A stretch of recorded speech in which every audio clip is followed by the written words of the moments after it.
नमस्कार, मी डॉक्टर अनुजा केळकर. मी सायकॅट्रिस्ट आहे, डी ॲडिक्शन स्पेशालिस्ट आहे, सायकोथेरपिस्ट आहे. मी केळकर क्लिनिक घोडबंदर रोड ठाणेमध्ये ॲज अ सायकॅट्रिस्ट बऱ्याच वर्षांपासून प्रॅक्टिस करते.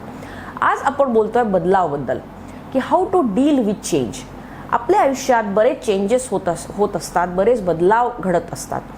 त्या बदलावांना आपण ॲडजस्ट होता होता बरेचदा आपल्याला त्रास होतो, आपल्याला ॲडजस्टमेंट इश्यूज होतात. बरेचसे प्रॉब्लेम्स आपल्या आयुष्यात होत असतात, जे मला नको आहे तरी आपल्याला त्या चेंजला ॲडजस्ट व्हावं लागतं. आणि असं म्हटलं जातं की change is the only constant thing in life.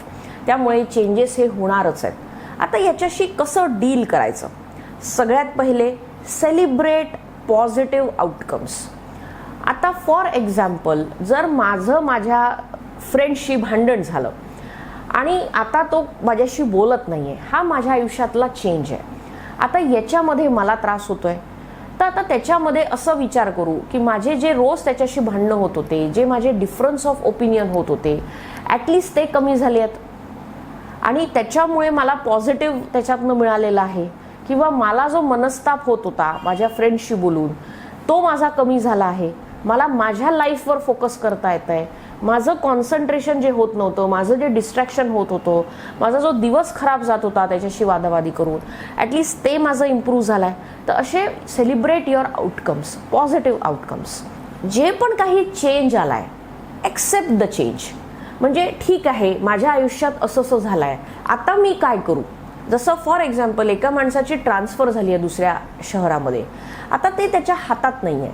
ते ॲक्सेप्ट करण्याशिवाय दुसरा पर्याय नाही आहे. त्याच्यामुळे जे पण काही चेंजेस होत आहेत, ॲक्सेप्ट करा. त्याला रेजिस्ट करून, राग करून काही उपयोगाचं नाही. ॲक्सेप्ट करा, कारण बऱ्याचशा गोष्टी ज्या आपल्या आयुष्यात चेंज होतात त्या आपल्या कंट्रोलमध्ये नसतात. तिसरं, की तुमचं जे पण काही रुटीन होतं चेंज घडायच्या पहिले, ते तुमचं रुटीन कंटिन्यू करा. फॉर एक्झाम्पल, जर तुमचं ब्रेकअप झालं आहे आणि ब्रेकअप हा खूप मोठा तुमच्या आयुष्यातला चेंज आहे, आता ते तुम्हाला झेपत नाही आहे, तुम्हाला त्याला ॲडजस्टच होत नाही आहे, पण तरी पण आपण आपलं जे रुटीन आहे की रेग्युलर ऑफिसला जाणं, रेग्युलर जिम करणं, डेली ॲक्टिव्हिटीज करणं, जेवण वेळेवर करणं, फ्रेंड्सला भेटणं, ते जे रुटीन आहे ते कंटिन्यू करा. त्यांनी पण तुम्हाला फायदा होईल तुमच्या चेंजला ॲक्सेप्ट करण्यात. याचबरोबर जसं मी म्हटलं की बऱ्याचशा गोष्टी, चेंज जेव्हा येतो तेव्हा बऱ्याचशा गोष्टी आपल्या कंट्रोलमध्ये नसतात. So focus on the things which are in my control. म्हणजे माझ्या कंट्रोलमध्ये ज्या गोष्टी आहेत त्याच्यावर फोकस मी करतो. जसं की माझ्या जवळच्या व्यक्ती एक्सपायर झाला आहे, किंवा माझा फ्रेंड एक्सपायर झाला आहे, माझे रिलेटिव्ह एक्सपायर झाले आहेत, आणि हा चेंज खूप मोठा आहे माझ्याकरता, ट्रॉमटायझिंग आहे. पण आता त्याला ॲक्सेप्ट करण्याशिवाय माझ्याकडे पर्याय नाही. आणि हा चेंज जो आला आहे त्या कंट्रोलमध्ये पण नाही आहेत गोष्टी. मग आता याच्यामध्ये माझ्या कंट्रोलमध्ये काय आहे की स्वतःला सांभाळणं, रिलेटिव्हजला सांभाळणं, जे पण आपल्या आजूबाजूचे लोक आहेत त्यांना सांभाळून घेणं, त्यांच्या दुःखात सामील होऊन त्यांच्याबरोबर वेळ घालवणं, हे माझ्या कंट्रोलमध्ये आहे. माझं रुटीन कंटिन्यू करणं हे माझ्या कंट्रोलमध्ये आहे. त्याचबरोबर आपण काय करतो की जसं मी म्हटलं की तो रेझिस्टन्स येतो, मला हे नको आहे, मला हे असं जगायचं नाही आहे, तरी मला जगायला लागतं आहे, कुठेतरी आपली चिडचिड व्हायला लागते. आणि मग स्वतःला आपण त्रास द्यायला लागतो.